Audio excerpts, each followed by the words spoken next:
I honestly don't know what to say about this book because even though I finished it and I think I enjoyed it, I don't really know what I just read. I received a digital arc of Hell's Heart by Alexis Hall from Tor Books, so thank you so much Tor Books and NetGalley for giving me this arc. The description of this book is Gideon the Ninth meets Moby Dick in best-selling author Alexis Hall's thrilling sci-fi debut, Hell's Heart. I have actually never read Gideon the Ninth. I have read Moby Dick, I read it in college, but I don't know how I could describe this book, honestly. This book is a memoir about our main character who's never actually named in the book. They give themselves the initial I, as in, I am the narrator. But we are following our main character as they actually join a hunter barrack, which is basically just a flying spaceship that goes around hunting leviathans, which are giant whale-like creatures. Following our main character interacting with the different crew members on the Pequod, which is the name of the ship, but we are really seeing their relationship develop between two different characters. One being the captain of the ship, whom I calls A for privacy reasons,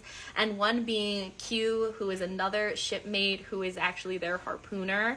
I is really forming a relationship with both of them that is very different from one another, but also not being faithful to either of them in the slightest. I is definitely seen as this floozy character that will have sex with anyone, and I even says that they'll have sex with anyone. This book is filled with sexual innuendos and sexual encounters on behalf of our main, and it is also filled with such self-deprecating humor, but at times also has points about religion and the existential purpose of humans. It's all over the place. I really liked getting I's perspective as our main character. I feel like they are a very morally gray and ambiguous character. The final fight scene, which is with this Leviathan that they've been building up for the entire story, doesn't last more than 25 pages, and this is almost a 500-page book. This fight is supposed to be the most important one of their lives. I was definitely disappointed. Overall, I think I would probably give this book like a 3 stars. I definitely think that it was something interesting to read. It was definitely out of my comfort zone and something that I hadn't read before, but